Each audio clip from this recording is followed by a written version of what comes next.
Pak. Oke. Oh ya, oke. Bisa.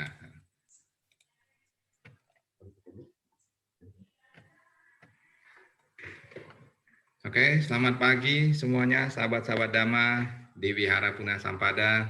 Apa kabar semuanya? Tentu dalam keadaan baik ya. Sahabat-sahabatku, kalau saya boleh tahu, senang ya bertemu dengan saya pada pagi hari ini? Senang. Wah, terima kasih buat senyuman Anda semuanya. Walaupun saya lihat ada yang setengah ikhlas senyumnya. Tidak, saya hanya bercanda saja ya sahabat-sahabatku. Sahabat-sahabatku, pada pagi hari ini saya akan membawakan satu topik atau satu tema, yaitu tentang pandemi corona ini, karma baik atau karma buruk. Saat ini memang kita sedang lagi resah ya sahabat-sahabatku, karena pandemi ini cukup berkepanjangan. Kalau kita lihat saat ini memang banyak sekali sahabat-sahabat kita, teman-teman kita, saudara-saudara kita yang terjangkit virus corona. Tetapi jangan pernah khawatir sahabat-sahabatku. Mari kita bahas nanti di dalam topik ini. Apakah virus corona ini merupakan karma baik atau karma buruk? Berkah atau musibah? Mari kita bahas bersama-sama. Sahabat-sahabatku, tak kenal maka tak sayang. Kenalan dulu ya sama saya ya yang belum kenal. Ini. Enggak. Oh, sudah pada kenal. Oke. Sahabat-sahabatku, banyak orang yang bertanya kepada saya, Pak Teguh, apakah pandemi corona ini karma baik atau karma buruk? Berkah atau musibah? Ini banyak pertanyaan orang. Mari kita jawab bersama-sama. Sebenarnya pandemi corona ini ada ikatan yang erat dengan yang namanya karma, sahabat-sahabatku. Jadi ini merupakan karma kolektif kalau orang katakan. Karma kolektif itu apa? Misalnya saja ada satu kecelakaan pesawat, Lion Air kah, itu Sriwijaya kah, atau pesawat Garuda kah, yang mati ada 200 orang atau 150 orang di dalam pesawat. Itu namanya karmanya kolektif, sahabat-sahabatku. Karena orang pada saat yang bersamaan memiliki karma buruk yang sama dan berbuah di waktu yang sama. Jadi mereka karmanya itu kolektif. Nah, saat ini pandemi corona kalau kita lihat banyak sekali saudara-saudara kita yang saat ini meninggal dan berpindah alam juga pada saat yang sama. Saat ini karma buruk juga banyak yang berbuah, tapi karma baik juga ada yang berbuah, sahabat-sahabatku. Jadi di balik ada karma buruk yang berbuah, karma baik juga berbuah. Nah, kalau banyak orang yang bertanya kepada saya, Pak, ini buat saya karma buruk atau karma baik? Kalau kita masih dalam keadaan sehat saat ini, masih bisa melakukan aktivitas seperti biasa, itu tandanya karma baik kita masih melindungi kita, sahabat-sahabatku. Jadi kita harus bersyukur di dalam kehidupan ini. Nah, sebenarnya mungkin kita harus melihat perbuatan-perbuatan yang kita lakukan selama ini. Banyakkah perbuatan baik atau perbuatan buruk juga? Jadi karma itu erat hubungannya dengan perbuatan kita sendiri, sahabat-sahabatku. Nah, mungkin selama ini kita lupa berbagi kepada sesama yang tadinya kita sibuk bekerja, sibuk melakukan aktivitas dari pagi sampai malam, satu minggu, Senin sampai Minggu, buka toko setiap hari. Saat corona ini sebenarnya alam semesta ini sedang mengingatkan kita, sahabat-sahabatku. Kita sedang diingatkan bahwa kita harus ingat berbagi kepada sesama. Saat ini kita yang punya materi ya boleh berbagi secara materi. Yang punya tenaga boleh berbagi tenaga, mengeluarkan tenaganya membantu proses baksos. Yang punya penghiburan, tenaganya nggak begitu kuat, boleh bernyanyi untuk orang-orang yang saat ini sedang OTG ya, orang tanpa gejala ataupun orang yang sedang terjangkit corona yang memiliki gejala ringan, kita boleh online sama dia, telepon, hibur di telepon, apa kabar, tanya, berikan semangat kepada dia. Oh, tenang aja, corona ini 93% kata Presiden Jokowi pasiennya sembuh, yang meninggal hanya 7% saja. Jadi jangan punya pikiran negatif, sahabat-sahabatku. Kita harus memiliki pikiran positif. Dari data yang saya lihat dari WHO maupun data Indonesia sendiri, orang-orang yang terjangkit corona ini dari 100 orang, yang sembuh 93 orang, yang 7 orang saja meninggal. Dan 7 orang yang meninggal ini juga ada penyakit-penyakit bawaan, penyakit komplikasi, ada penyakit darah tinggi, ada penyakit jantung, ada juga penyakit gula, ada penyakit lain-lain, sesak pernapasan, ada penyakit paru-paru, ada yang bengek. Jadi seperti itulah kira-kira. Ada yang juga asma. Kalau dia memiliki penyakit bawaan, maka dia rentan untuk parah ya terkena coronanya dan juga dapat meninggal. Jadi kalau kita yang tidak punya penyakit bawaan ataupun kita punya penyakit bawaan tapi kita tetap menjaga kesehatan dan protokol kesehatan, jangan pernah khawatir. Jadi tetap harus berpikiran positif. Sahabat-sahabatku, sebenarnya saat pandemi sekarang ini memang ini semua orang banyak yang menderita, bukan kita saja di Indonesia, tapi di seluruh dunia, sahabat-sahabatku. Kalau kita lihat di India, di Amerika, di Eropa, di mana-mana saat ini sedang terjadi pandemi. Jadi bukan kita saja, jangan takut, banyak temannya. Tapi kita harus juga menjaga protokol kesehatan, sahabat-sahabatku. Ikuti apa yang sudah dianjurkan oleh pemerintah, apa yang sudah digariskan oleh pemerintah, diatur oleh pemerintah. Kita harus ikuti, sahabat-sahabatku. Jadi sahabat-sahabatku, saat ini sebenarnya kita sedang diingatkan untuk berbuat baik. Anak-anak saya selalu mengingatkan saya dan istri saya saat ini banyak waktu sedang di rumah saat ini. Ya kan melakukan banyak aktivitas di rumah.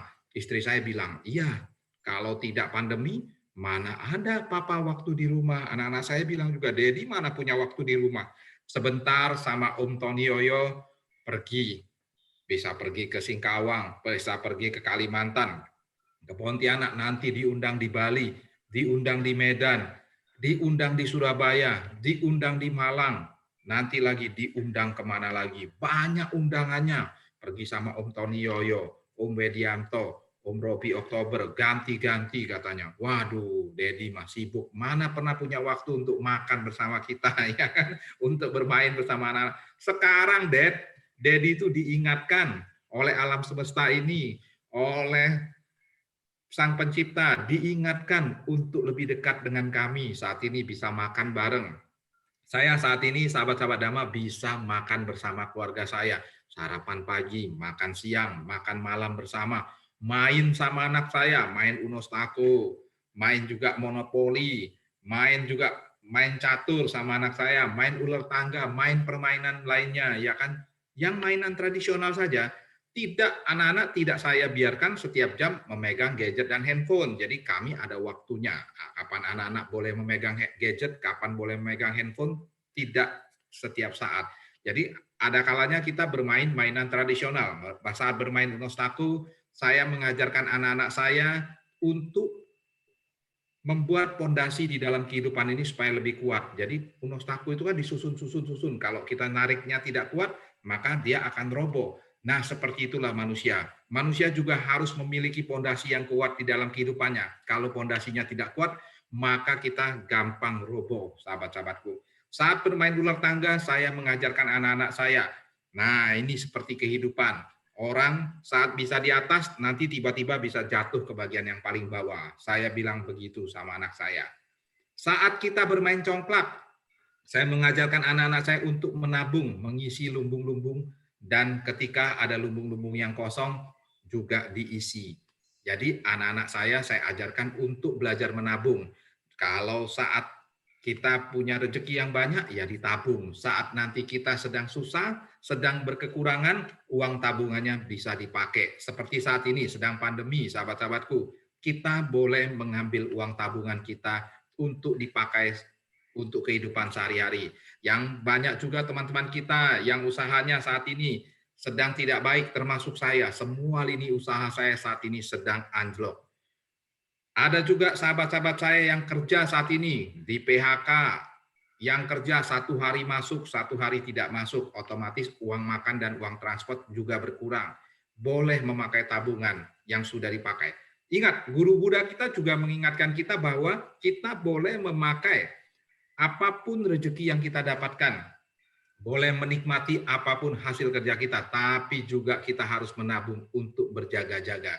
Itu yang diingatkan guru Buddha kita kepada seorang saudagar Anantapindika. Sahabat-sahabatku, jadi saat pandemi ini sebenarnya kita diingatkan untuk lebih dekat lagi dengan keluarga. Setiap hari, setiap malam saya sekarang lebih rajin lagi ikut baca parita bersama. Biasanya kalau saya keluar kota, anak dan istri saya saja di rumah baca parita. Setiap hari pukul 9.30 kami baca parita, parita pendek. Setelah baca parita, meditasi 5 menit, ditutup dengan pelimpahan jasa, baca etawata. Waktu pertama-tama kami melakukan ini, kira-kira sekitar 2-3 bulan kami lakukan, istri dan anak saya tanya, "Dad, kita baca parita ini sebenarnya ada manfaatnya nggak sih di rumah?" Saya bilang kalau melakukan sesuatu yang baik, harusnya sih ada manfaatnya, karena guru Buddha kita saja selalu mengajarkan kita untuk membaca parita. Apalagi di saat pandemi, guru Buddha pernah membaca Ratana Sutta di satu tempat dan pandeminya juga waktu itu berakhir. Maka saat pandemi ini kami menambahkan parita Ratana Sutta untuk dibacakan juga, sahabat-sahabatku.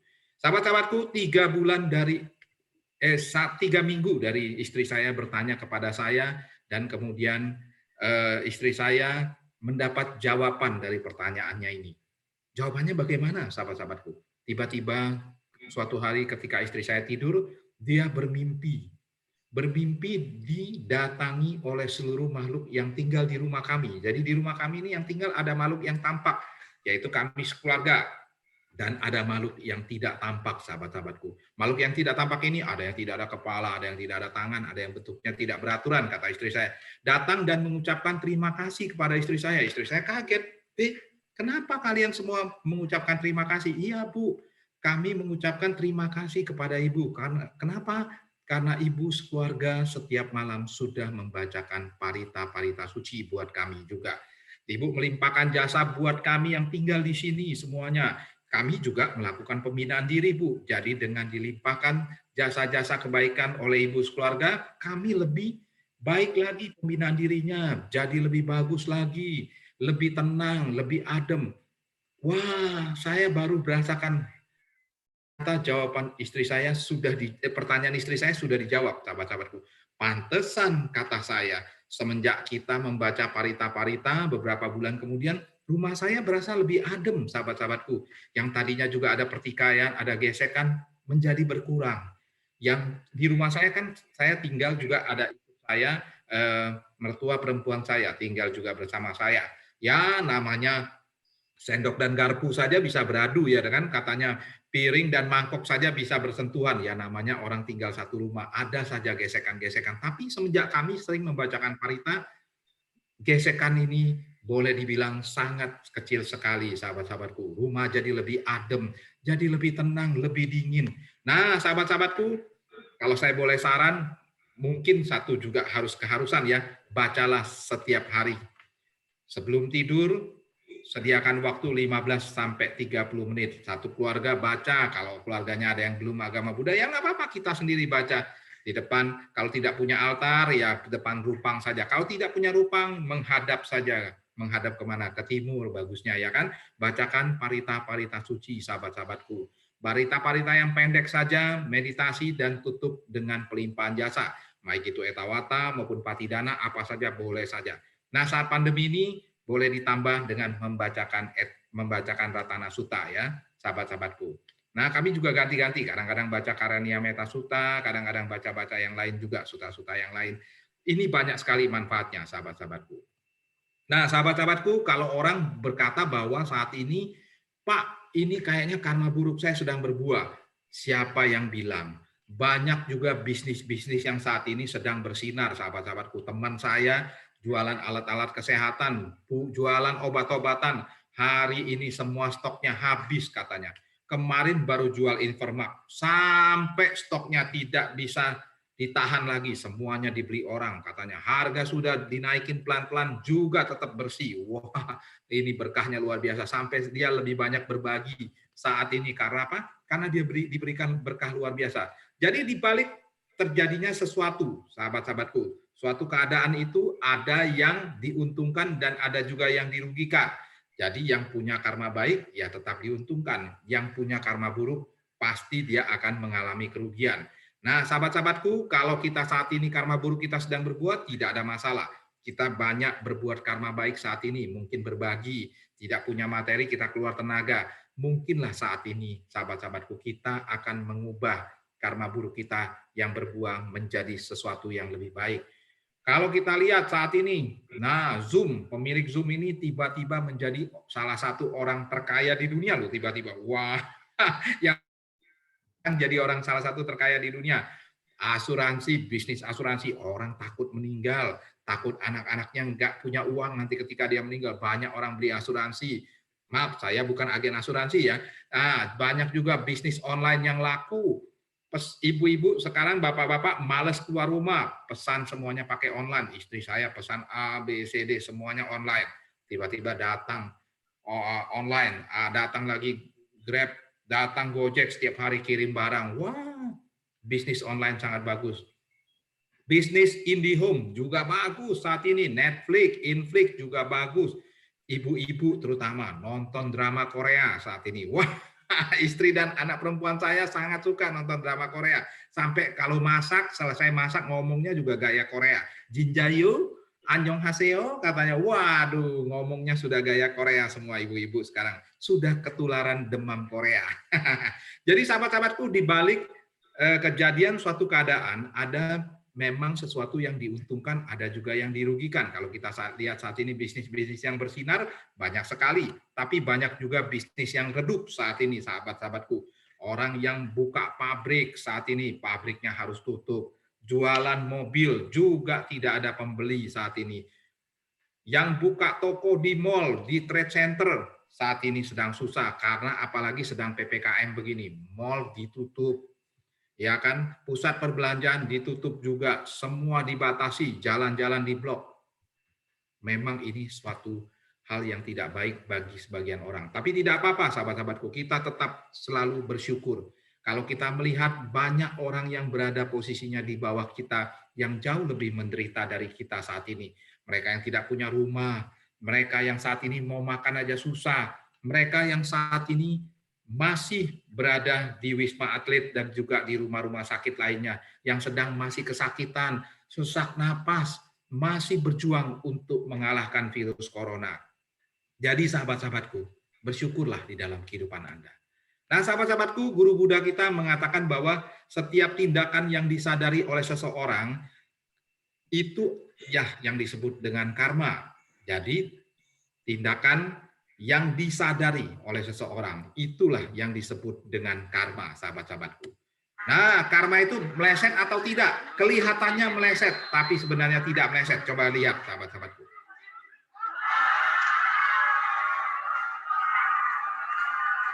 Kelihatannya tidak gol ya, tapi ternyata gol. Jadi banyak orang yang bertanya kepada saya, Pak Teguh, Pak, saya punya teman atau saudara saya sendiri atau saya sendiri merupakan orang yang baik, sering berderma Pak, sering berdonasi. Ya, kami bukan orang yang kaya sekali Pak. Kalau berdonasi memang tidak banyak, tapi kami berdonasi dengan tulus dan ikhlas. Banyak berbuat baik, membantu orang.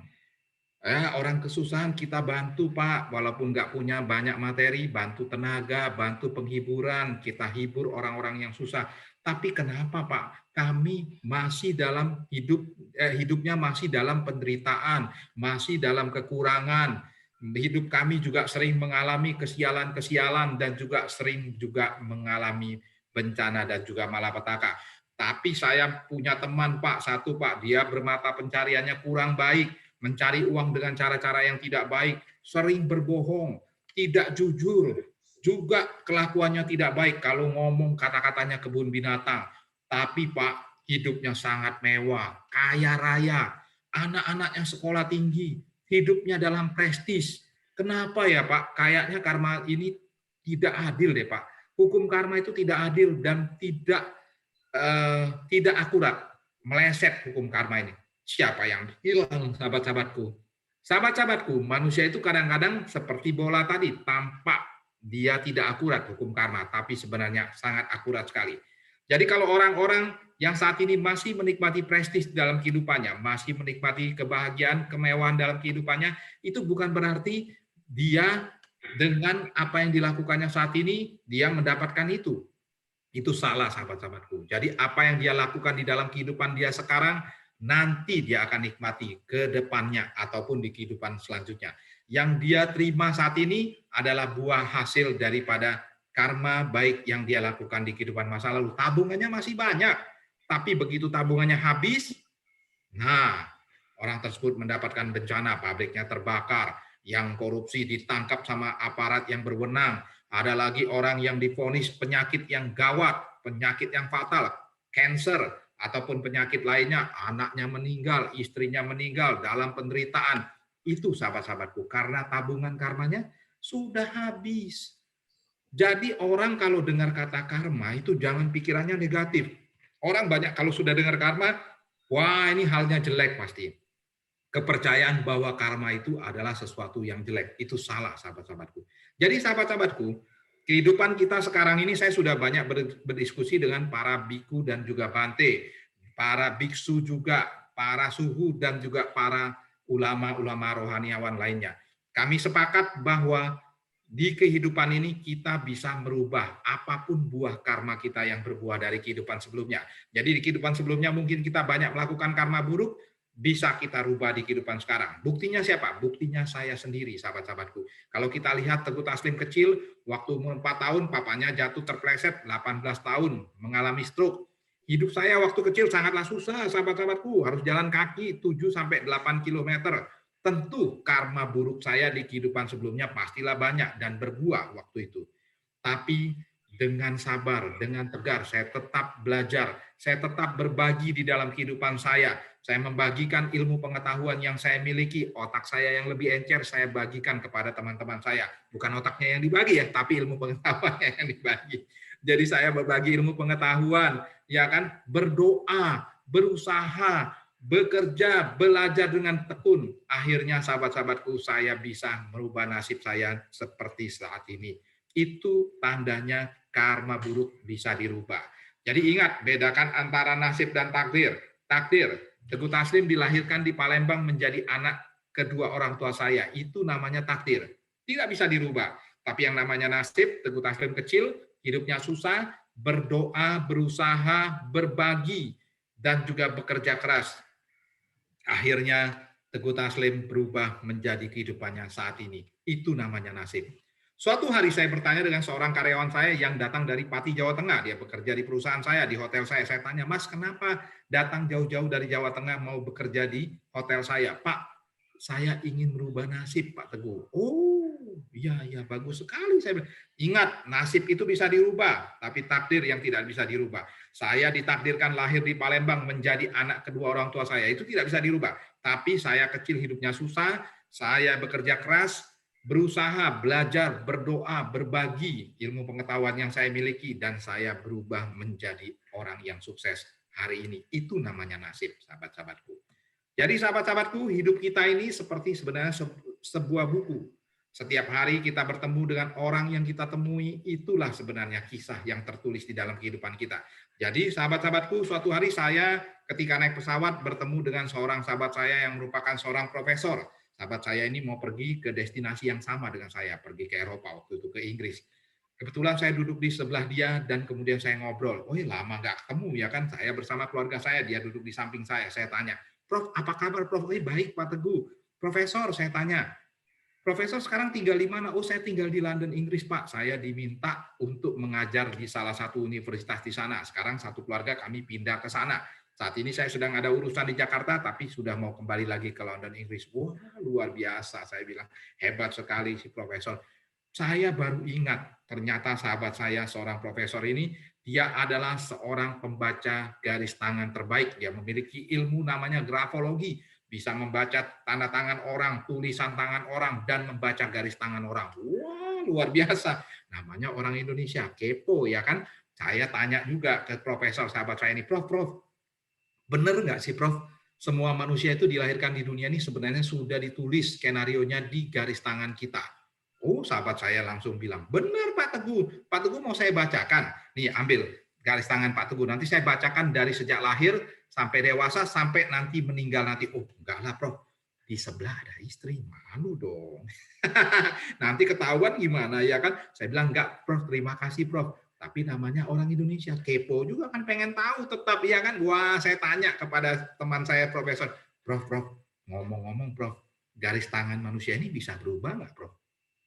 Oh, Pak Teguh mau tahu? Iya, mau tahu dong, Prof. Saya bilang, bisa Pak Teguh. Jadi Pak Teguh kalau perhatikan, garis-garis tangan kita yang kecil-kecil itu bisa berubah dalam hitungan bulan. Jadi dalam hitungan bulan, garis tangan kita yang kecil dan tipis itu bisa berubah. Tapi garis tangan kita yang besar, panjang, dan tebal itu perlu waktu tahunan, bahkan puluhan tahun untuk merubahnya. Wah, ternyata bisa berubah. Saya kembali kepo lagi, tanya, Prof, gimana Prof cara merubahnya? Bisikin saya dong, boleh bagi ke saya biar saya juga bisa merubah garis tangan saya, ya kan mau juga merubah. Nah, jadi sahabat saya profesor berkata kepada saya, Pak Teguh mau tahu cara merubah garis tangan? Mau dong, Prof. Hanya ada dua cara, Pak, di dunia ini. Cara merubah garis tangan. Wow, namanya orang Indonesia ya, kepo ya mau tahu. Mungkin sahabat-sahabat Dhamma di Punasapada dan dimanapun berada juga mau tahu ya kan, Pak Teguh gimana sih cara merubah garis tangan? Garis tangannya saya pengen rubah, kalau bisa ya saya mau yang baik-baik semua. Bisa, tidak ada kata tidak bisa. Jadi sahabat saya profesor berkata, Pak Teguh, hanya ada dua cara di dunia ini untuk merubah garis tangan kita. Yang pertama adalah banyak berbuat karma baik. Yang kedua adalah banyak berbuat karma buruk. Kalau kita banyak berbuat karma baik, maka garis-garis kesialan kita, garis-garis ketidakberuntungan, garis-garis malapetaka kita akan ditutup dengan garis-garis rezeki, garis-garis keberuntungan, dan garis-garis jalinan jodoh baik. Tapi kalau kita banyak berbuat karma buruk, maka garis-garis rezeki, jalinan jodoh baik, garis-garis keberuntungan kita akan ditutup dengan garis-garis kesialan, malapetaka, bencana, garis-garis ketidakberuntungan. Jadi sahabat-sahabatku, pilihannya sebenarnya ada di tangan kita sendiri. Kita mau banyak berbuat karma baik atau karma buruk, pilihannya ada di tangan Anda. Tetapi kalau saya boleh menyarankan, banyaklah berbuat karma baik di dalam kehidupan Anda. Karena berapa banyak pun harta yang Anda miliki di dunia ini, tidak bisa Anda bawa ketika Anda meninggal dan berpindah alam. 1 sen pun tidak ada yang bisa dibawa, sahabat-sahabatku. Yang bisa kita bawa hanya karma baik dan karma buruk kita. Setuju, sahabat-sahabatku? Setuju ya, tepuk tangan dong buat diri Anda semua sendiri ya. Wah, luar biasa. Nah, sahabat-sahabatku, ini pertanyaan semua orang. Mari kita lihat. 1877 sampai 1945 adalah seorang peramal terkenal dari Amerika. Ketika ia menyelidiki penyebab penyakit pasiennya, ia pernah menggunakan orang bangsawan. Ketika dia melihat seorang gadis muda Nasrani dirobek tubuhnya oleh singa, ia tertawa terbahak-bahak. Ia menikmati kesakitan para martir. Harga yang ia bayar seumur hidup adalah menderita TBC sendi panggul. Pasien lain adalah seorang produser film. Pada usia 17 tahun ia terkena polio. Akibatnya,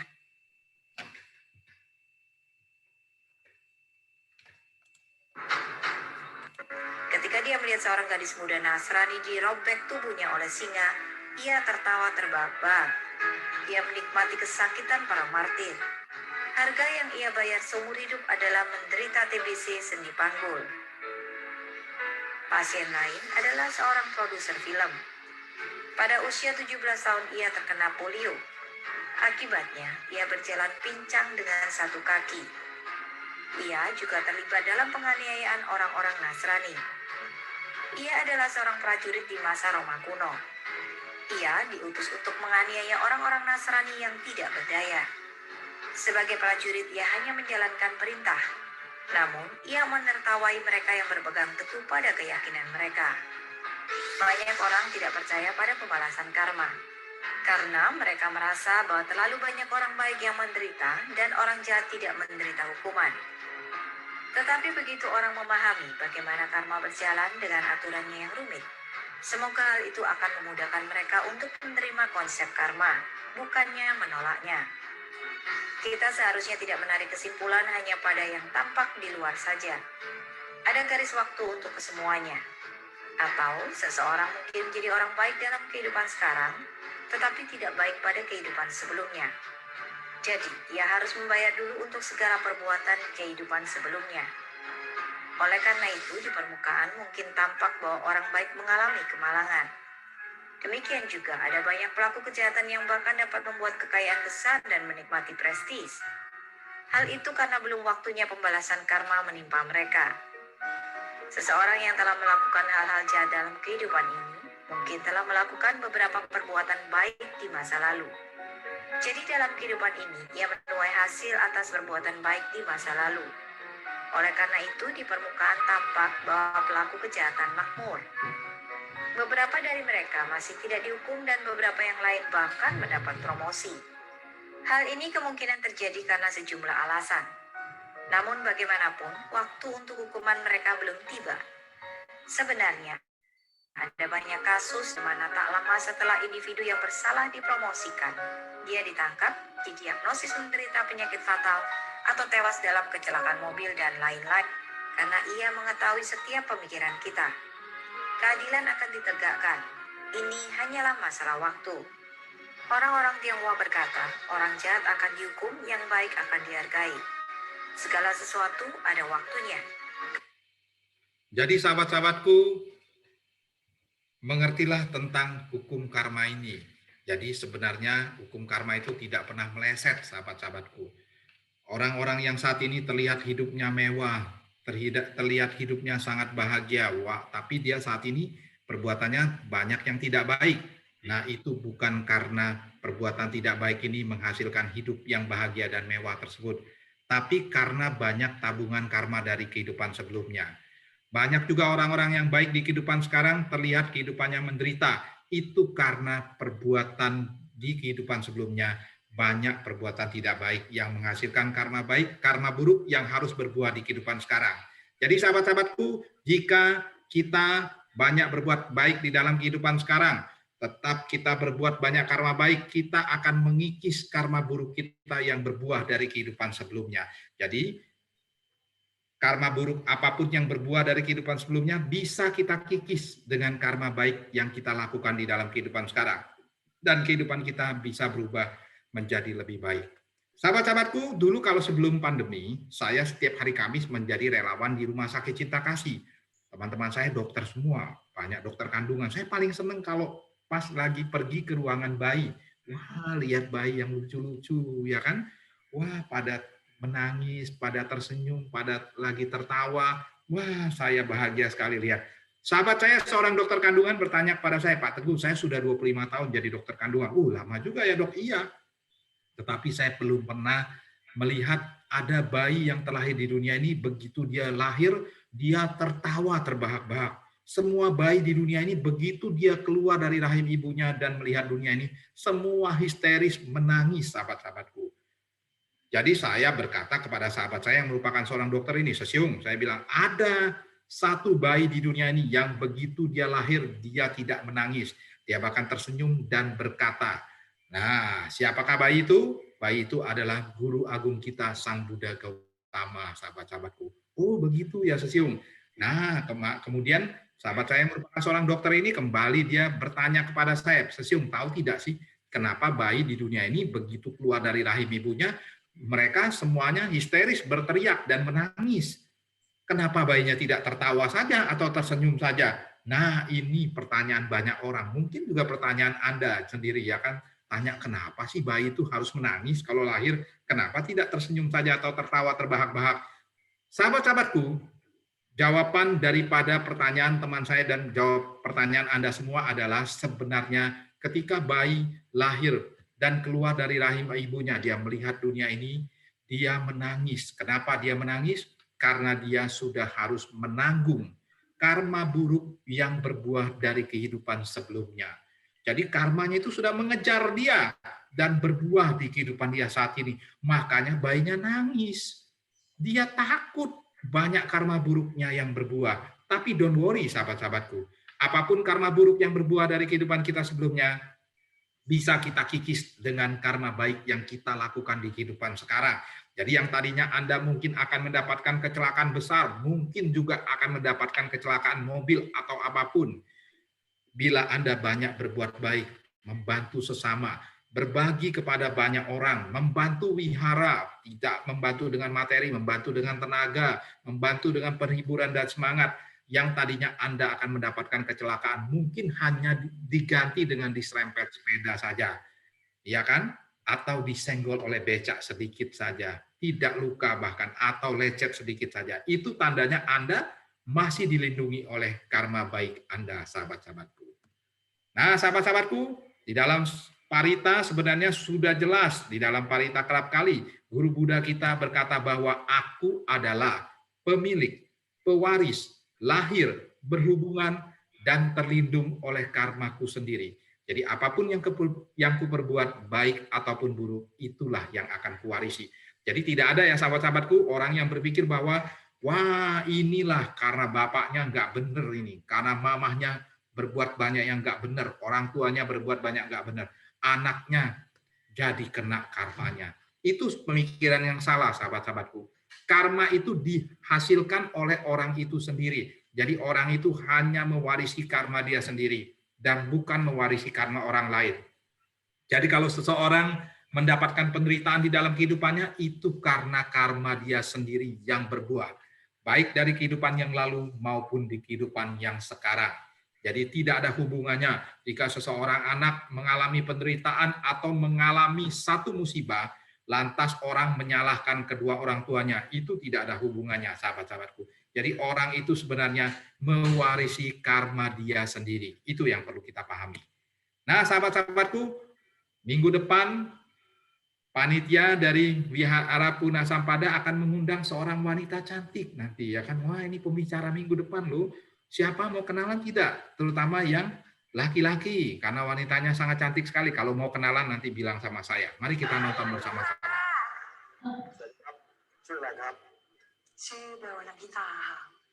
Ada seorang wanita cantik datang ke suatu acara pencarian bakat. Kita dengar bersama-sama dia menyanyi.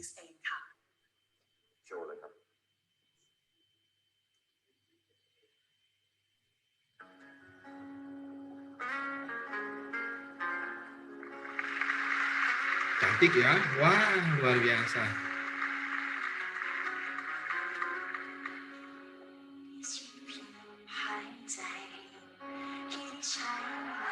Wah, suaranya juga bagus, jurinya terpukau.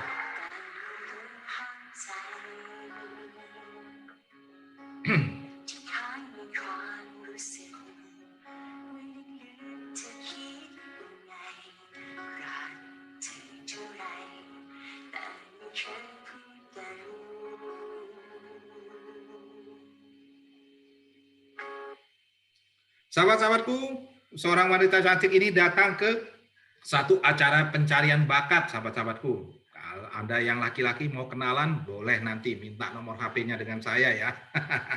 Sahabat-sahabatku, mari kita lihat video kedua selanjutnya.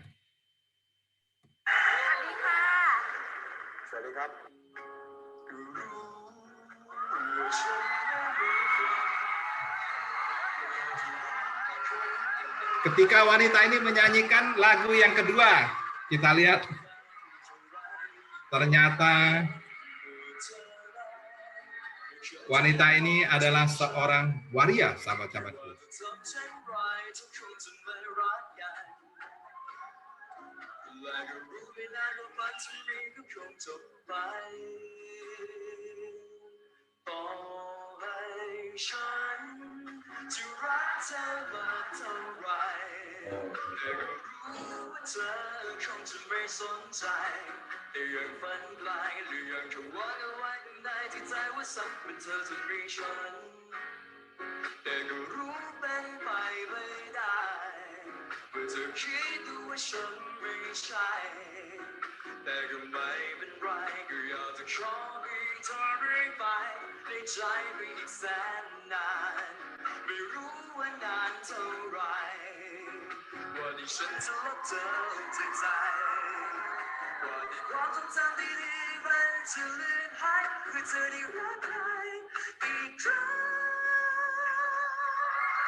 Jadi seorang wanita cantik yang datang ke ajang pencarian bakat Thailand Got Talent ini ternyata adalah seorang waria, sahabat-sahabatku. Pertanyaannya, bahagiakah seseorang dilahirkan sebagai seorang waria? Mohon maaf ya jika Anda ada yang gendernya juga sama, saya tidak bermaksud untuk mengejek atau apapun. Saya hanya bermaksud menampilkan sosok ini agar kita dapat melihat bahwa sebenarnya orang-orang yang lahir tidak sempurna di dunia ini sebenarnya mengalami ketidakbahagiaan, sahabat-sahabatku. Jadi kalau kita bertanya, apakah mereka bahagia dilahirkan dengan kondisi seperti itu? Sebenarnya jawabannya, mereka sendiri tidak bahagia. Tetapi apa salah mereka? Kenapa dari kecil harus dilahirkan dia memiliki gender yang berbeda dari gender-gender lainnya? Kenapa dia tidak juga dilahirkan sebagai perempuan, tetapi tidak juga sebagai laki-laki? Gendernya di tengah-tengah. Ada juga orang yang sejak dilahirkan, matanya buta. Teman saya, sahabat saya, matanya sejak lahir menjadi buta. Ada juga yang dilahirkan tidak memiliki tangan, tidak memiliki lengan, tidak memiliki kaki. Ada juga yang dilahirkan jantungnya sejak lahir bolong. Kenapa? Apa salah mereka sebenarnya? Apakah mereka orang tuanya yang salah, ataukah mereka sendiri yang salah, atau siapa yang salah di dalam kehidupan ini? Jawabannya, sahabat-sahabatku, sebenarnya adalah kehidupan masa lalu mereka lah yang di mana mereka hidup di kehidupan masa lalu itu berbuat banyak kesalahan, banyak berbuat karma buruk, sehingga karma buruknya itu harus mereka tanggung di kehidupan sekarang. Itu jawabannya, sahabat-sahabatku. Jadi sahabat-sahabatku, dalam kehidupan dalam hukum karma ada 3 prinsip hukum karma. Yang pertama adalah perbuatan baik atau tidak baik. Yang kedua adalah setiap perbuatan akan menghasilkan buah daripada karma itu. Yang ketiga adalah buah karma itu akan diterima oleh pelakunya. Jadi buah karma tidak lari kemana-mana, pelakunya sendiri yang akan menerimanya. Kita bahas mari secara cepat, sahabat-sahabatku. Yang pertama adanya perbuatan baik ataupun tidak baik. Jadi di dunia ini ada 2, seperti yang saya katakan tadi. Untuk mengubah garis tangan kita hanya ada 2 caranya, yaitu dengan banyak berbuat perbuatan baik atau karma baik, dan banyak berbuat karma buruk atau perbuatan yang tidak baik. Nah, sahabat-sahabatku, manusia bisa menciptakan karma buruk, bisa juga menciptakan karma baik. Karma buruk tercipta karena keyakinan yang sesat, sedangkan berkah atau karma baik tercipta karena keyakinan yang benar. Jadi guru Buddha kita juga mengajarkan kita untuk memiliki pandangan dan juga pandangan hidup yang benar, dan juga mempunyai pemikiran dan keyakinan yang benar juga. Jadi perlu keyakinan yang benar di dalam kehidupan kita. Jangan punya keyakinan yang salah, sahabat-sahabatku. Nah, mari kita lihat. Ini pelaku daripada karma.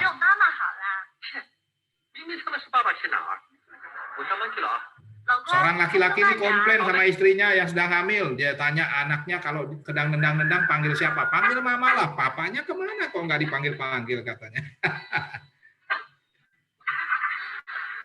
Laki-laki ini kerjanya jauh, sahabat-sahabatku. Rumahnya di pinggir kota dan saat itu sedang musim dingin atau musim salju. Dia harus pergi ke kota untuk bekerja.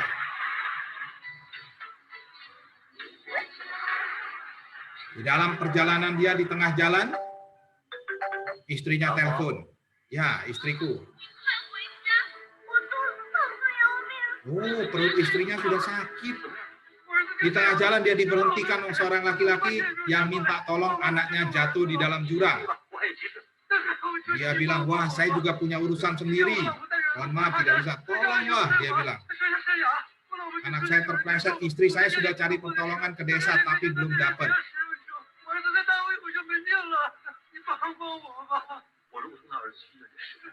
Ya hitung-hitung, kalau dia turun ke bawah 10 menit, bolak-balik 20 menit. Belum lagi ngantar lagi ke rumah sakit. Waduh, bagaimana dengan istrinya? Dia tanya, anakmu di mana? Akhirnya dia tidak tega juga. Oke lah, dia bantu.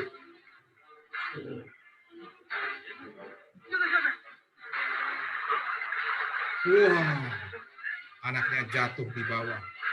Diangkat dan dimasukkan ke dalam mobil. Buru-buru dibawa ke rumah sakit, sahabat-sahabatku.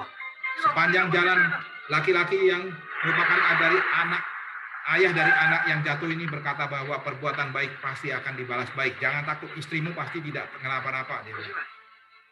Anaknya ditangani dengan baik di rumah sakit, laki-laki ini buru-buru pulang mau melihat istrinya. Kenapa kamu ikut saya?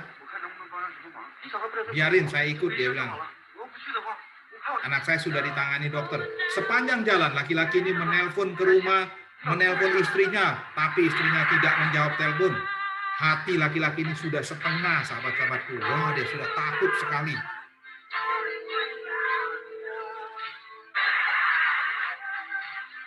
Sampainya di rumah, buru-buru dia berlari. Masuk ke dalam. 老婆，啊，这怎么回事？老婆，你怎么在这儿啊？我们要感谢这位大哥，是他开车把咱们儿子送进医院，救了咱们儿子。大哥，真是太感谢你了，我们今天算是遇到好人了。老婆，怎么回事？老公，是他救了我和孩子。啊，我刚刚到村子里去找人求救，刚好在外面听见这个孕妇难产，我看她胎位不正，如果不接受专业的接生，可能会有生命危险。正好我是一名妇产医生，我就帮她接生了。来，看看你的儿子。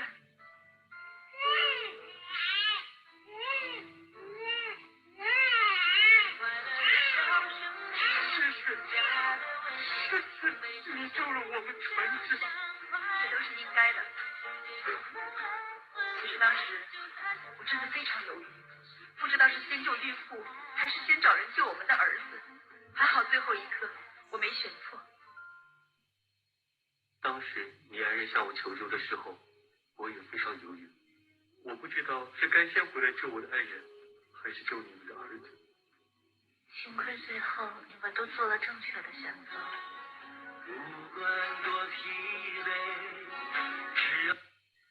Sahabat-sahabatku, yakin dan percayalah, ketika seseorang menolong orang lain dengan tulus dan ikhlas, ketika seseorang berbagi kepada orang lain dengan tulus dan ikhlas, sebenarnya dia sedang menolong dirinya sendiri, bukan menolong orang lain. Jadi ketika Anda berbuat baik, Anda membantu wihara, Anda membantu siapapun di dalam kehidupan Anda membantu orang-orang yang sedang membutuhkan bantuan Anda, menemani orang yang mau ke rumah sakit, dia tidak tahu mau pergi ke dokter, jalan kemana, tidak tahu mau naik mobil apa, Anda membantunya dan menemani dia. Anda menolong orang-orang dengan menggunakan tenaga, materi, atau apapun yang Anda bisa lakukan. Sebenarnya Anda sedang menolong diri Anda sendiri, bukan menolong orang lain. Sebenarnya diri Anda yang orang yang paling diuntungkan ketika Anda sedang berbuat baik. Itu sahabat-sahabatku. Jadi Anda harus yakin dan percaya ketika kita berbuat baik dalam kehidupan kita, ketika kita bersumbangsi di dalam kehidupan kita, sebenarnya kita sedang menolong diri kita sendiri, bukan menolong siapa-siapa, sahabat-sahabatku. Nah, sahabat-sahabatku, kalau tadi ada pelaku, ada perbuatan baik dan tidak baik. Yang kedua, ada juga dari perbuatan tersebut menghasilkan buah. Buah tersebut, kalau perbuatannya baik, maka buahnya akan baik juga. Kalau perbuatan tidak baik, maka buahnya juga tidak baik, sahabat-sahabatku. Jadi, yang disebut dengan perbuatan tadi yaitu karma atau kama. Itu bahasa Sanskerta dan bahasa Pali saja. Kama dan kama, bedanya hanya itu saja. Nah, juga ada yang disebut dengan wipaka, yaitu buah atau hasil daripada perbuatan itu sendiri. Jadi, setiap aktivitas atau kehendak, atau yang disebut dengan karma, baik ataupun buruk, menghasilkan wipaka atau hasil yang baik dan buruk juga. Kalau perbuatan itu baik, maka hasilnya akan baik. Perbuatan itu buruk, maka hasilnya juga akan buruk. Kita menanam biji semangka, maka akan tumbuhnya semangka. Menanam biji jambu, maka akan tumbuhnya jambu. Menanam biji jeruk, maka tumbuhnya jeruk, sahabat-sahabatku. Jadi sahabat-sahabatku, semua perbuatan yang kita lakukan, maka buahnya akan sama seperti apa yang kita lakukan. Ingat sahabat-sahabatku, jangan pernah putus asa dan jangan pernah lelah untuk berbuat baik dalam kehidupan Anda. Karena saya akan menyamakan persepsi dengan Anda semuanya. Satu pohon jeruk yang buah jeruknya ada 100 jeruk, ada 50 jeruk, bahkan ada 150 jeruk, berasal dari satu biji jeruk saja. Jadi sahabat-sahabatku, kalau kita berbuat satu perbuatan baik di dalam kehidupan kita, bukan tidak mungkin 50 berkah, 100 berkah, 150 berkah akan datang kembali kepada kita. Kalau kita berbuatnya dengan tulus dan ikhlas dan tanpa pamrih. Tergantung daripada keikhlasan kita. Jadi, sahabat-sahabatku, kenapa tidak mau berbuat baik? Satu perbuatan baik saja bisa dibalas dengan 50 atau 100 tanpa kita minta. Jadi berbuat baiknya dengan tulus dan ikhlas dan tanpa pernah memikirkan buah dari perbuatan baik tersebut. Ketika Anda berbuat baik, jangan pernah pikirkan hasilnya nanti apa. Berbuat sajalah, tulus, ikhlas, tanpa pamrih. Hasilnya nanti tanpa Anda minta, dia akan datang dengan sendirinya. Ini sahabat-sahabatku, buktinya seseorang berbuat baik. Dia marahi adiknya karena adiknya nakal. Malah dia yang dipukul sama ibunya. ดีกว่านี้ถ้าไม่มีเขา Waduh, kok nggak adil ya dia bilang. Setelah ibu dan ayahnya meninggal sudah besar, dia tinggal bersama adiknya. Adiknya bersenang-senang dan foya-foya, dia yang sibuk bekerja dan mengurus rumah. เป็นภาระเป็นกาฝากที่สลัดทิ้งไม่ได้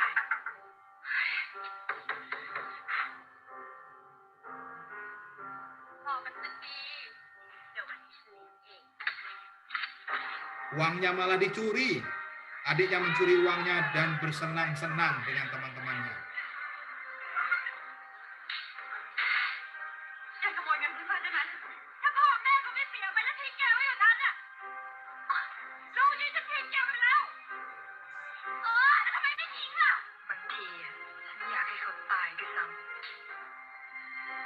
Perempuan ini malah berharap adiknya malah cepat meninggal saja katanya. Tapi malah kejadiannya terbalik sahabat-sahabatku. Malah dia yang divonis akan meninggal.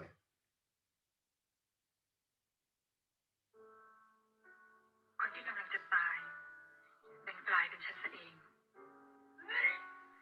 Dia divonis cancer atau kanker stadium ketiga. Rambutnya mulai rontok satu persatu. Dan dia harus menjalani pengobatan secara rutin di kemoterapi.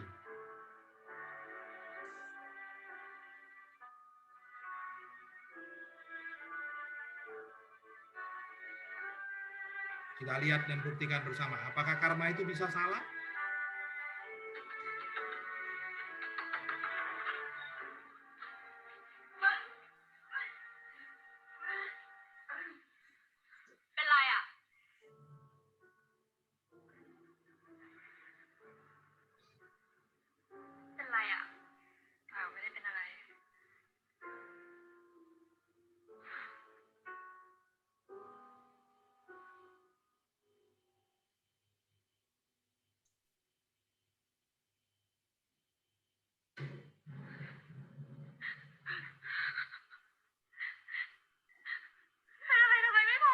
Kenapa kamu tidak beritahu saya, Kak? Saya kan satu-satunya keluargamu.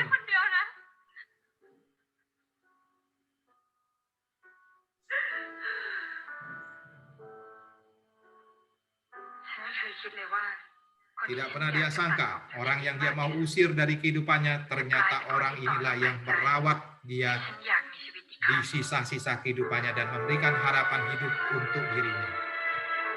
Karma tidak pernah salah, sahabat-sahabatku. Tidak pernah tidak akurat. Ketika kecil dia merawat adiknya dan memandikan adiknya, sekarang dia dirawat dan dimandikan oleh adiknya.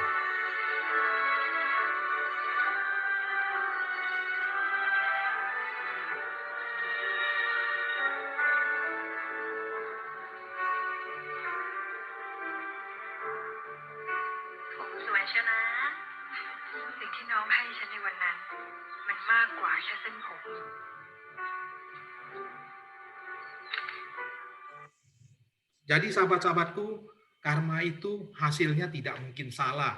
Kalau kita banyak berbuat karma baik, hasilnya juga pasti baik. Kalau kita banyak berbuat karma buruk, hasilnya juga pasti banyak sesuatu hal yang buruk akan menimpa kita.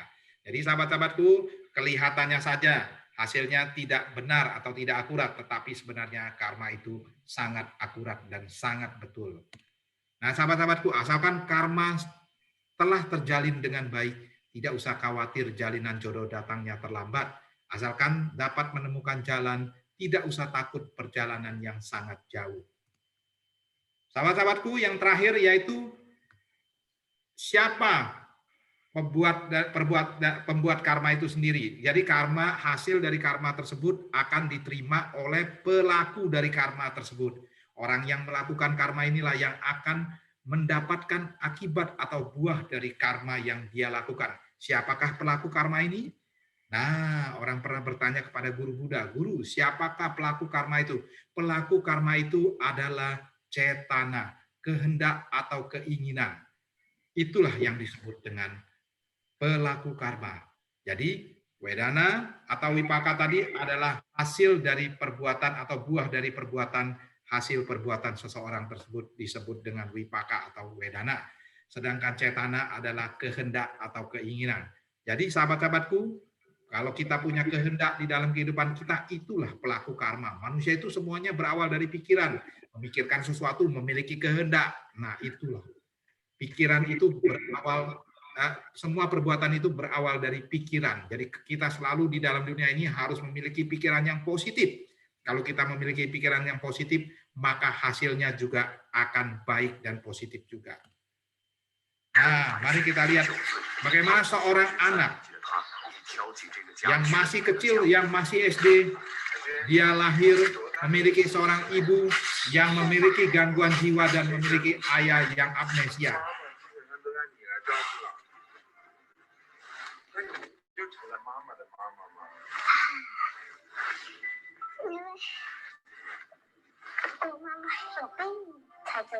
Karena ibu saya sakit, sayalah maka yang harus mengerjakan semua pekerjaan rumah, kata Haisun.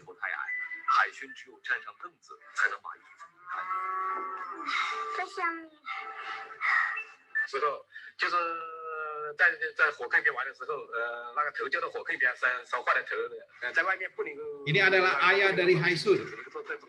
Setiap hari bekerja mengangkat kayu dan dia mengalami amnesia. Lupa dengan apapun kejadian di masa lalu.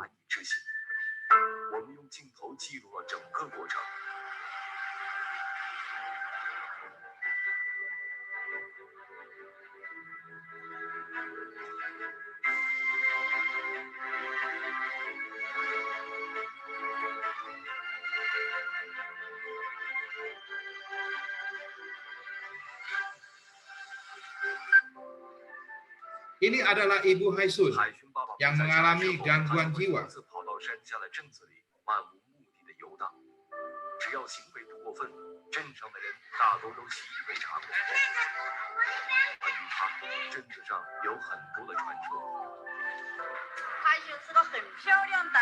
Dulu dia adalah seorang wanita yang sangat cantik dan juga sangat pintar. Ketika dia bekerja di Guangdong, di satu kota besar di provinsi Cina, pulang dari situ dia mengalami gangguan jiwa.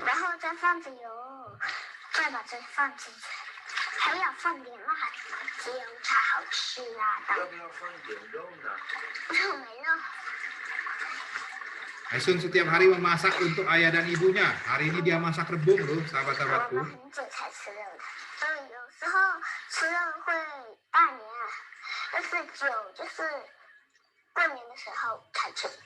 Kok tidak dikasih daging? Kami jarang sekali makan daging. Mungkin 1 tahun 2 kali, hanya 1 kali saja. Saat tahun baru Imlek.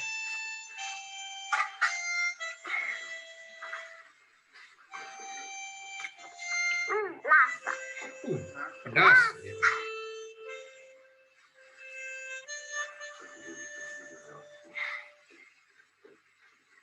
爸爸妈妈回来了，空空的房子终于有了一些家的味道。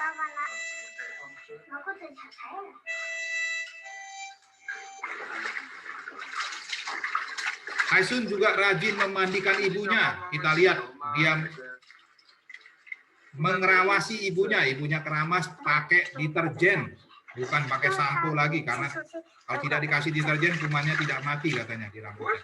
Tuh lihat, kasih deterjen. Kasih rinso. Oh, sampo mahal, nggak mampu beli sampo, jadi kasih deterjen.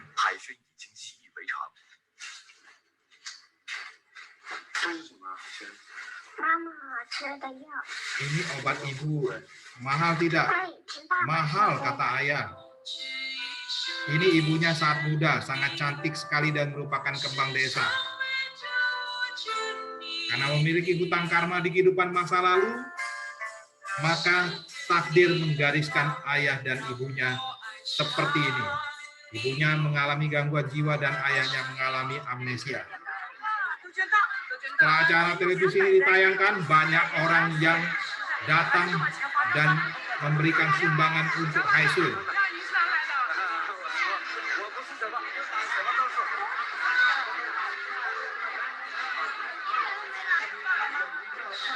Ini ada seorang anak ini menghabiskan semua tabungannya diberikan kepada Haisun. 他是压岁钱，我孙子的压岁钱，然后呢，这个他一个卷饺饭，是他的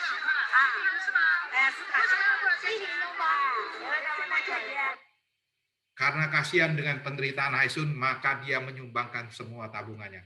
Jadi sahabat-sahabatku, banyak orang yang bertanya kepada saya, dan saya pun banyak berdiskusi dengan para biku, bante, biksu, suhu, dan para ulama lainnya. Saya berdiskusi dan kami sepakat menyatakan bahwa karma itu sebenarnya bisa dirubah atau tidak? Jadi apakah karma bisa dirubah, sahabat-sahabatku? Jawabannya bisa. Karma dari kehidupan masa lalu yang berbuah di kehidupan kita saat ini bisa kita rubah. Jadi seseorang bisa merubah kehidupannya. Yang tadinya kehidupannya sangat miskin bisa dirubah menjadi kaya. Bisa merubah karmanya. Cara merubahnya bagaimana, Pak? Kasih tahu dong, Pak, rahasianya cara merubahnya bagaimana. Nah, cara merubahnya, mari kita lihat kalimat bijaksana berikut ini. Sedikit perbuatan masa lalu dicerminkan oleh kehidupan sekarang. Jadi kehidupan kita masa lalu, apa yang kita terima di dalam kehidupan kita sekarang, itulah hasil perbuatan kita masa lalu. Kehidupan masa depan dicerminkan oleh perbuatan sekarang dan dipengaruhi oleh perbuatan masa lalu. Jadi sahabat-sahabatku, perbuatan kita di kehidupan sekarang 70% akan mencerminkan apa yang kita akan dapatkan ke depannya, dan 30% dipengaruhi oleh perbuatan masa lalu. Kalau Anda pernah dengar lagu Hokkien ya, Aipia Cia Eya, maka ada satu kata yang mengatakan Sahunting Cupia, Chithun Kopapia. Nah, artinya apa? Artinya 30% adalah nasib, 70% adalah kerja keras. Jadi 30% merupakan hasil buah dari karma masa lalu, dan 70% adalah perbuatan yang kita lakukan di kehidupan sekarang. Jadi sahabat-sahabatku, perbuatan apapun yang kita lakukan di dalam kehidupan sekarang bisa merubah apapun karma buruk yang berbuah dari kehidupan sebelumnya. Jadi seseorang yang tadinya miskin, tadinya dia berkekurangan, bekerja keras, banyak berbagi dalam kehidupannya, banyak berbuat baik, maka dia berubah menjadi orang yang kaya, berubah menjadi orang yang sukses dalam kehidupannya. Itu karena dia banyak berbuat karma baik di dalam kehidupannya. Nah, mari kita lihat, ini buktinya bahwa seseorang bisa merubah karma buruknya. Pada tahun 2000, saat ia berumur 4 tahun, sebuah truk menabrak dan melindas remuk bagian bawah tubuhnya. Setelah mendapat pertolongan darurat, nyawanya berhasil diselamatkan, tetapi ia kehilangan kedua kakinya. Akibatnya, Hong yang kecil hanya bisa terbaring di ranjangnya, terkurung di dalam kamarnya. Tapi, Hong yang kecil yang suka bermain dengan teman-temannya, ingin kembali lagi ke dunia luar dan bermain lagi bersama teman-temannya. Ia mulai menggunakan kedua tangannya untuk berjalan. Ini bukan perkara yang mudah baginya. Berkali-kali ia terguling, hingga muka dan hidungnya menghantam lantai. Tapi tanpa pelindung, bahwa tubuh Hongyan akan terluka tergesek bila berjalan. Selimut, terpal, ember dicoba untuk melindunginya, tapi tidak berhasil. Pada saat itulah kakeknya mengusulkan untuk menggunakan bola basket bekas, karena ukuran bola basket hampir sama dengan ukuran tubuh cucunya. Kakek lantas memotong bola basket itu untuk membuat lubang masuk tubuh Hongyan. Sejak saat itulah, Hongyan menjadi si anak perempuan bola basket.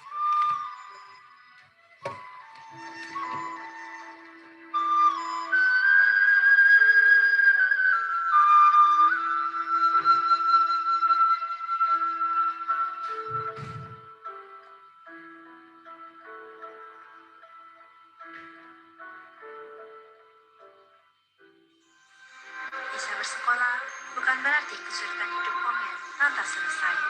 Keluarganya sangat miskin dan ia mempunyai 2 adik yang harus sekolah.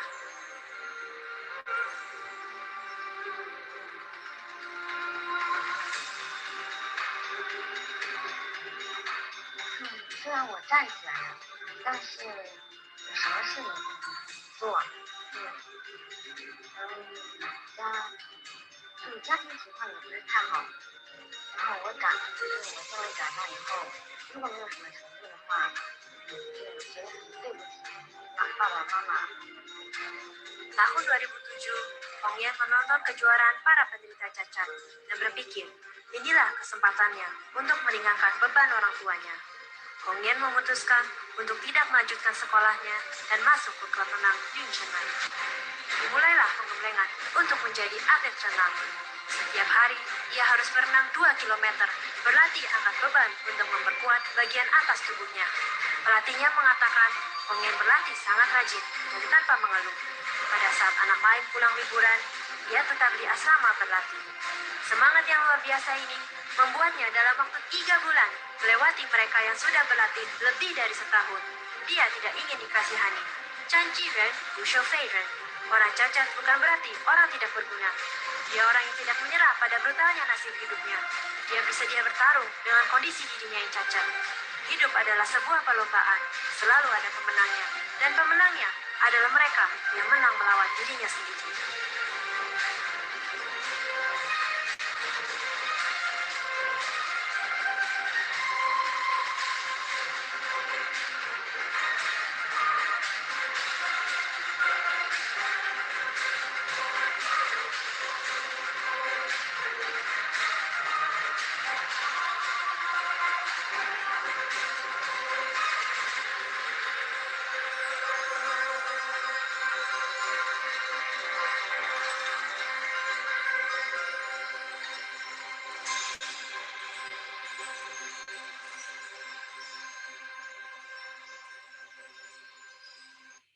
Sahabat-sahabat Dhamma, Hong Yan kecil yang dilahirkan dan kemudian ketika umur 4 tahun, tepatnya tahun 2000, beliau mengalami kecelakaan, itu namanya takdir. Sebagian tubuhnya hilang, bahkan dia mengalami cacat dan tidak bisa berjalan. Tetapi Hong Yan belajar berenang, berlatih berenang, dan mendapatkan 4 tahun berturut-turut medali emas di Olimpiade orang-orang cacat. Itu namanya nasib. Hong Yan mau berusaha, dia belajar berenang, teman-temannya sudah pulang, dia tetap berlatih dengan baik dan akhirnya mendapatkan 4 medali emas. Hari ini Hong Yan dibayar oleh banyak stasiun TV untuk menjadi bintang iklan. Itu namanya nasib, sahabat-sahabatku. Jadi sahabat-sahabatku ingat, nasib itu bisa dirubah. Seseorang Hong Yan yang lahir ditakdirkan dia hilang separuh tubuhnya, tetapi dia mau berusaha belajar berenang dan menjadi atlet renang dan menjadi juara Olimpiade di renang orang-orang cacat. Itu namanya nasib, dia berubah nasibnya. Jadi ingat, karma atau nasib itu bisa dirubah. Karma buruk bisa dirubah dengan perbuatan baik kita. Sahabat-sahabatku, jadi ingat sahabat-sahabatku, jangan pernah meremehkan sesuatu. Bahkan tetes demi tetes bisa memenuhi 1 guci air. Jadi berbuat baik itu memang sedikit demi sedikit. Tidak perlu langsung banyak-banyak. Berbuatlah sedikit demi sedikit di dalam kehidupan Anda. Itu yang dituangkan dalam Dhammapada 122, sahabat-sahabatku.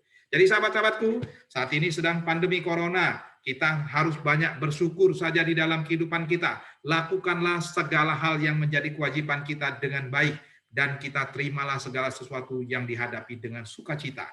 Dengan demikian tentu akan menghapus karma buruk kita seiring dengan berlalunya waktu. Jadi sahabat-sahabatku, kita lihat ini, banyak karma kolektif, termasuk juga saat ini pandemi, itulah yang disebut dengan karma kolektif. Nah, contoh karma itu seperti ini sahabat-sahabatku, ada api, ada udara, ada juga kertas. Kalau ditambahkan menjadi terbakar, itulah karma namanya. Jadi sahabat-sahabatku, saat ini kondisi kita sedang pandemi corona. Banyak orang yang karma buruknya juga berbuah. Saat ini kita banyaklah berbuat karma baik dan melindungi diri kita dengan karma baik kita. Jadi kalau berbuat karma baik, Pak, saya sudah banyak berbuat karma baik, kok belum berbuah-berbuah? Berbuat baik itu tidak instan, sahabat-sahabatku. Tidak ada kita berbuat baik sekarang, besok langsung hasilnya. Tidak ada di dunia ini yang instan, yang ada mie instan saja. Berbuat karma itu tidak ada instan, dia perlu proses. Mari kita lihat prosesnya berikut ini. Ini video terakhir saya tentang proses karma baik atau lingkaran dari rantai dari karma baik itu. Ada seorang anak jatuh dibantu oleh seorang pekerja bangunan atau seniman bangunan.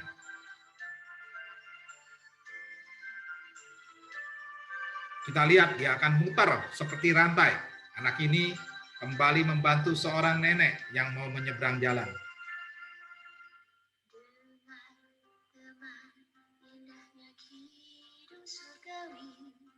mengeluhkan lagu melodi kehidupan.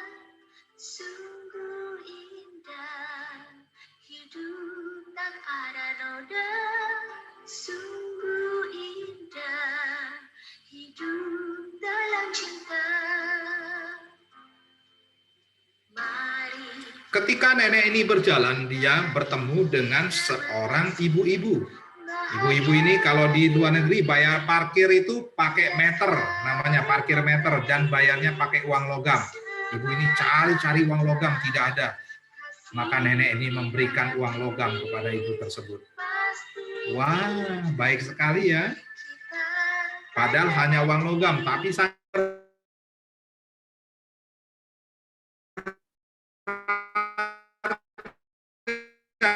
karena ibu ini tidak bisa bayar parkir kalau tidak ada uang jatuh, dia kembalikan dompetnya. Laki-laki ini saking bahagia dibantu oleh seorang ibu-ibu, dia melihat seorang laki-laki yang akan menurunkan koper sendirian. Dia bantu sahabat-sahabat. sungguh indah hidup tak ada noda. Sungguh indah hidup.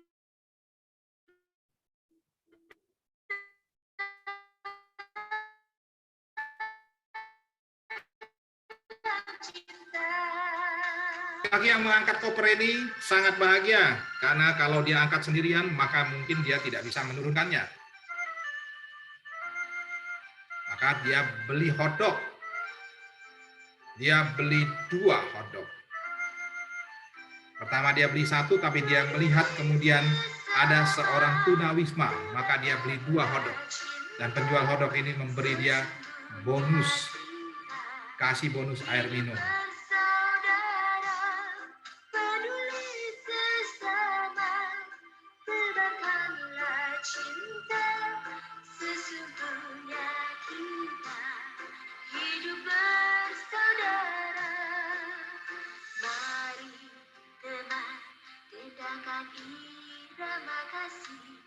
Sang tunawisma ini melihat seorang perempuan yang handphonenya tinggal, maka dia kembalikan handphonenya.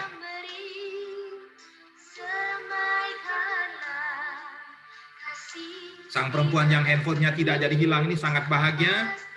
Kemudian apa yang dia lakukan, sahabat-sahabatku? Dia melihat seorang ibu yang layaknya sosok ibunya sendiri.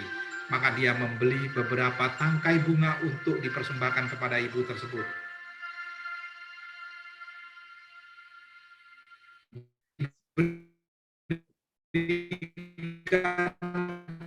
Kepada ibunya ini yang sedang ngopi. Wah, diberi bunga. Wih, bahagia sekali. Dia memberikan tips $100 atau sekitar 1.450.000 kepada sang pelayan. Pelayannya kaget, kok ditinggalkan uang banyak sekali uangnya. Maka pelayan ini menyediakan 1 gelas air untuk siapa? Mari kita lihat. Untuk pekerja bangunan yang pertama kali membantu anak yang jatuh dari skateboardnya. Jadi begitulah, karma itu harus berputar-putar seperti rantai dan kembali lagi kepada pekerja bangunan itu. Jadi ingat sahabat-sahabatku, karma itu tidak ada yang instan. Tidak ada kita langsung berbuat kebaikan besok lantas atau 1 jam kemudian tiba-tiba orang ada yang membalas kita. Tidak ada cerita seperti itu. Tidak ada cerita karma itu instan, yang ada cuma mie instan saja, sahabat-sahabatku. Ingat ya, kita melakukan karma juga jangan pernah mengharapkan buah daripada karma itu. Kelaparan dan kekurangan pangan, kematian dan kehilangan orang-orang yang disayangi, kesulitan ekonomi seperti saat ini sedang pandemi, dan gagal dalam usaha. Nah, sahabat-sahabatku, video rantai kebajikan tadi merupakan akhir daripada sesi sharing saya pada siang hari ini. Sahabat-sahabatku, ingatlah, saya ingin mengingatkan Anda semuanya, saat ini sedang pandemi, sahabat-sahabatku. Di mana-mana banyak orang yang menderita, banyak orang yang saat ini sedang terjangkit virus corona. Kita yang masih sehat saat ini, berbagilah, membantulah orang-orang yang saat ini sedang membutuhkan bantuan kita. Mereka yang butuh penghiburan, mereka yang di rumah sedang diisolasi, tetangga kita, sahabat kita, keluarga kita yang sedang diisolasi, isolasi mandiri ataupun sedang diisolasi di rumah sakit. Kita berikanlah mereka semangat. Kalau yang isolasi di rumah, kirimilah mereka makanan karena mereka sendiri tidak bisa membeli bahan makanan dan keluar dari rumah. Begitu sahabat-sahabatku. Jadi di balik kejadian ini, marilah kita tetap bersumbangsi di dalam kehidupan kita. Sahabat-sahabatku, di akhir sesi sharing ini saya mengajak Anda untuk beranjali semuanya. Mari kita beranjali di hadapan Guru Agung kita semuanya. Kita beranjali, sahabat-sahabatku, pusatkan pikiran kita dan dengarkan kata-kata saya. Sahabat-sahabatku, saya Teguh Taslim, pada hari ini, tanggal 4 Juli tahun 2021, mengajak Anda semuanya di hadapan Guru Agung kita. Marilah kita sama-sama berikrar hari ini dan selama-lamanya kita akan banyak melakukan karma baik di dalam kehidupan kita. Berbagi di dalam kehidupan kita, membantu kepada orang-orang yang membutuhkan bantuan kita. Baik itu bantuan berupa materi, tenaga, pendampingan, pemberian semangat, dan juga penghiburan. Atau apapun yang dapat kita bantu kepada mereka yang membutuhkan, akan kita lakukan dengan baik. Setuju sahabat-sahabatku? Sadu, sadu, sadu. Tepuk tangan buat Anda semuanya. Sahabat-sahabatku, ingat sekali lagi ya sahabat-sahabatku, ada dua hal di dunia ini yang tidak boleh ditunda. Yang pertama, berbakti kepada kedua orang tua, dan yang kedua, berbuat kebajikan. Jangan pernah menunda dua hal ini, karena guru saya Master Cheng Yen berkata, jangan pernah menunda dua hal ini, karena dua hal ini sangat penting di dalam kehidupan kita. Ketika kita meninggal dan berpindah alam, yang kita bisa bawa hanya karma baik dan karma buruk kita. Pilihannya ada di tangan Anda sendiri. Sahabat-sahabatku, saya akan memberikan statement terakhir saya seperti biasa dimanapun saya bersharing Dharma, saya akan memberikan satu statement. Statementnya seperti ini, sahabat-sahabatku. Jika seorang Teguh Taslim saja yang lahir di keluarga yang kurang beruntung bisa menjadi orang yang sukses, maka saya yakin Anda juga pasti bisa. Sekali lagi aplaus buat Anda semuanya, sahabat-sahabatku. Sahabat-sahabatku, jika Anda yang ingin bertanya, boleh bertanya melalui chat ataupun langsung bertanya lewat Zoom juga boleh, ataupun apa saja, silakan bagi Anda yang bertanya. Sekali lagi, terimalah salam dalam dhamma saya, Soti Hontu Namo Buddhaya.